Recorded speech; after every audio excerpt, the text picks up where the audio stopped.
what do you do for a living? I'm housekeeper. I don't work at all because every time I with my children. I have 3 children. The oldest son. Менің аудиокурстарыма тіркеліңдер, подписывайтесь, если что, записывайтесь на мои курсы английского. Осылай жолда мен спикерлер тауып сендерге жіберем. Youngest. Yes. Алдан, міне, тамның бірінің біріндаларының үйі. Аны жерде бөлек қатындарға бөлімі, әйел адамдарға және мына жақ ерлердікі. Және үйдің өзі үлкен үй. Бак, міне, атамның бірінің бірадарларының үйіндемін. Таңғы ас. Амансыңдар, ассаламу алейкум. Амансыңдар ма?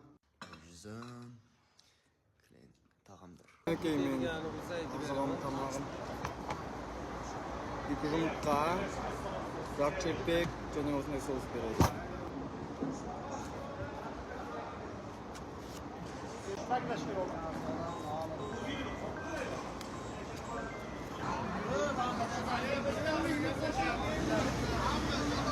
Ал мен сіздерге қазір осындай қораптан қалай ел жасауға болатынын көрсетемін.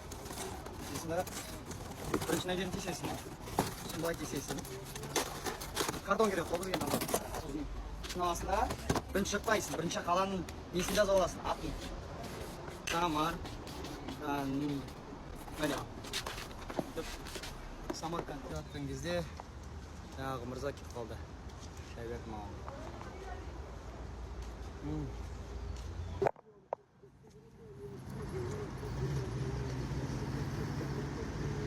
Мені алып алды, Ергаш акам.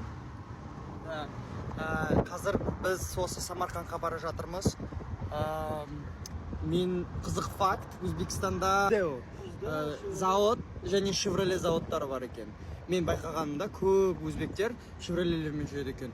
Оларда заводтар өздері істейді екен Шевролелер.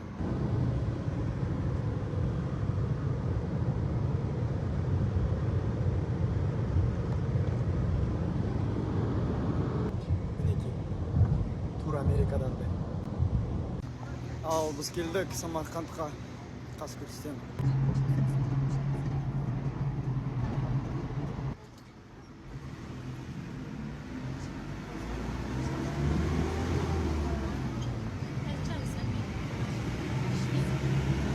Сиоп базарлары дүйсенбі күндері істемейді. Мінекей. Биби ханым мешіті.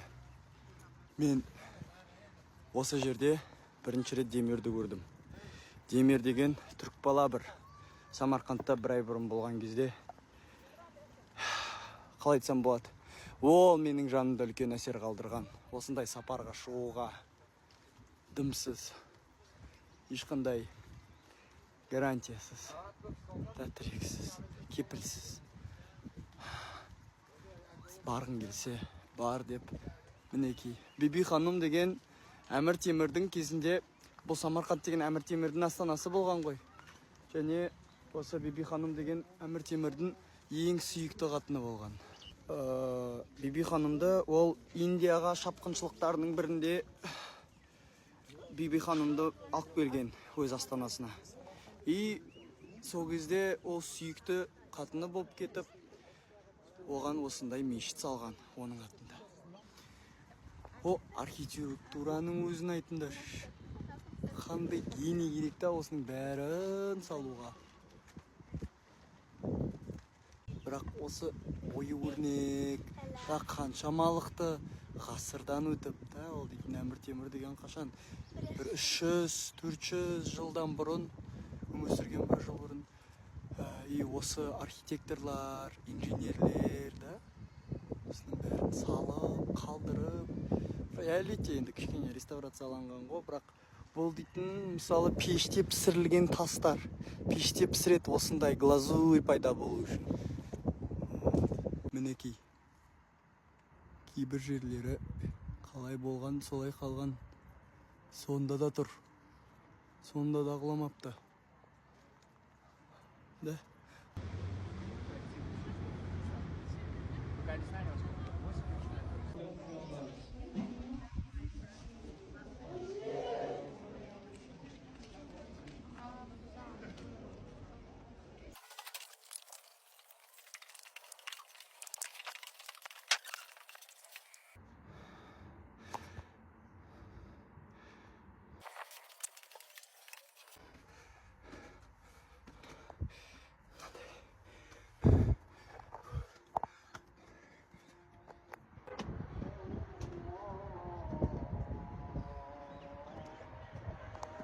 халаяқ.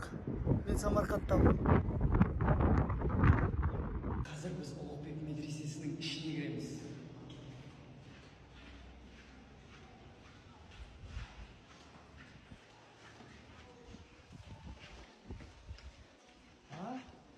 Қалай?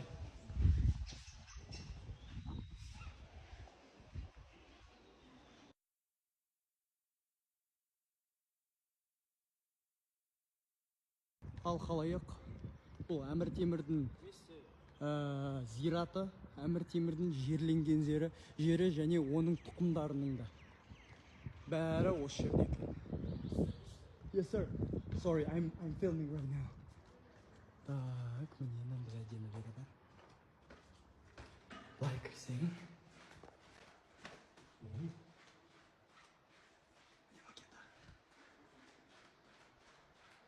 Әмір Темірдің дәулеті.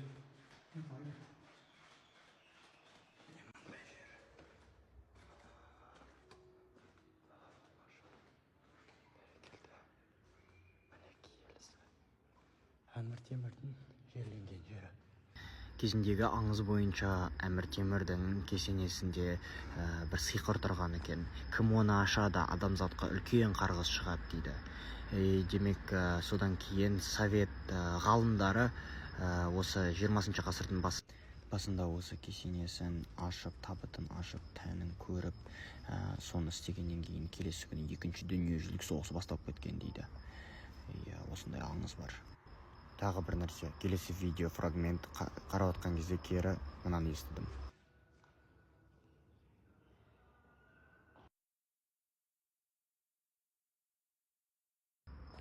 Так, ал мінеки ұйықтайтын жерім. Осылай, бәрінен достық қойдым.